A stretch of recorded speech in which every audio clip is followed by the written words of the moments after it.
concerne Montpellier et Grabel.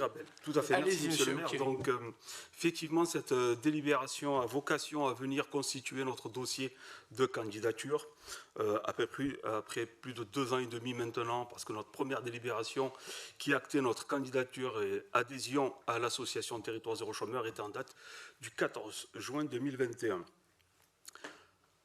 Présentation assez rapide, hein, je ne vais pas m'éterniser là-dessus. Alors si vous avez besoin des éléments complémentaires, je me ferai un plaisir de vous les donner. Donc nous sommes là pour présenter grosso modo l'état d'avancement du dossier sur le territoire, le périmètre des Hauts-de-Massanes et de la Valsière. Cette délibération, elle résume rapidement le périmètre, les offres de services et offres commerciales et la préservation du renfort, en tout cas le renfort du lien social et les travaux utiles dans le cadre de la transition écologique. Vous avez le périmètre sous les yeux, donc vous avez la Valsière et les Hauts-de-Massanes. Nous avons une cohérence géographique et nous avons aussi une cohérence sur les catégories socio-professionnelles et même difficultés d'emploi. Donc ce sont 9 500 habitants qui sont touchés donc par l'expérimentation si demain nous étions retenus comme candidats, sachant que nous n'avons qu'une zone, en tout cas un périmètre qui a été validé aujourd'hui en Occitanie, c'est nos collègues de l'ODEV avec qui nous travaillons en cohérence et en tout cas en bonne intelligence. Ce sont 1000 personnes privées durablement d'emploi sur le territoire et 400 qui seraient volontaires. Aujourd'hui, nous avons identifié à peu près une quarantaine, cinquantaine de ce qu'on appelle les personnes privées durablement d'emploi qui sont volontaires.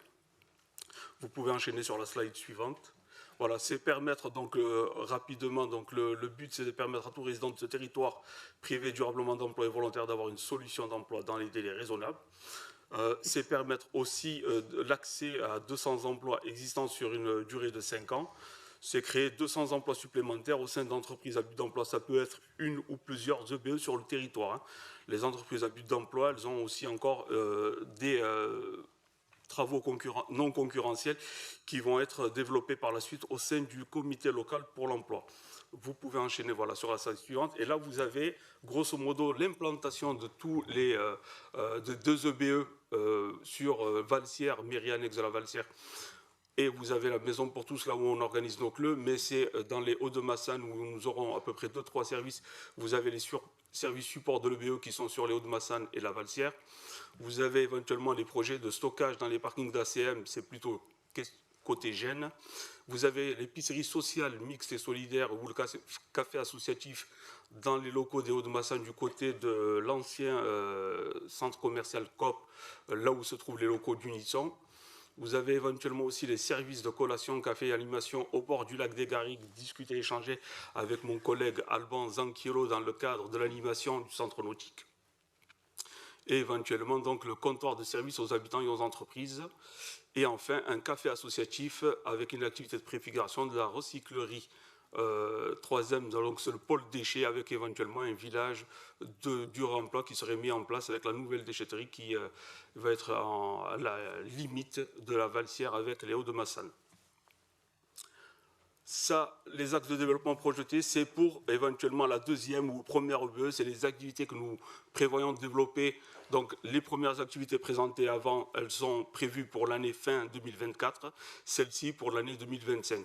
Vous avez donc la recyclerie 3e à Grabel, la plateforme de réemploi et des matériaux de chantier, ainsi que les services solidaires de réqualification d'espaces de nature et les services solidaires d'accompagnement à la rénovation de logements. Nous prévoyons aussi une extension sur Euromédecine de la conciergerie aux entreprises. Il faut savoir que toutes ces activités, donc ce qu'on appelle les travaux utiles non concurrentiels, sont déterminés par l'organe de gouvernance qui est présidé par la ville de Montpellier et une vice-présidence par la ville de Grabel. Et c'est là que se décide, dans l'esprit de consensus qui est l'ADN du territoire, de l'esprit territoire zéro chômeur, les activités non concurrentielles à mettre en place, qui doivent répondre aux besoins mal couverts ou pas du tout couverts par les habitants de ces 2 territoires.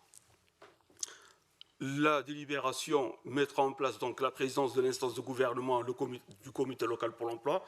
Nous avons notre dernier comité le 18 décembre 2023 avant signature et dépôt du dossier de candidature. Il s'agit, à travers cette délibération, du soutien à l'ingénierie, création d'un poste de coordinateur de parcours pour les habitants des Hauts-de-Massanes. Voilà.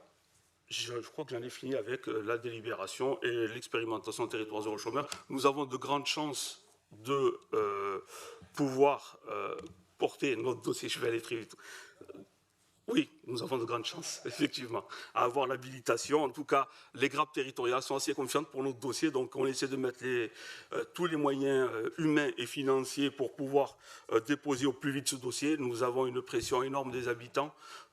Et là, pour le coup, c'est très, très pragmatique, c'est du concret, c'est de l'emploi, c'est pour commencer peut-être 35, 40 CDI, c'est toujours des CDI à temps choisi, et en fonction du savoir-faire aussi des habitants, et nous espérons entre 200 et 250 emplois sur les 5 années à venir. Voilà. Merci beaucoup, Monsieur Laokiri, pour votre présentation très complète. Est-ce qu'il y a des demandes de prise de parole? Madame.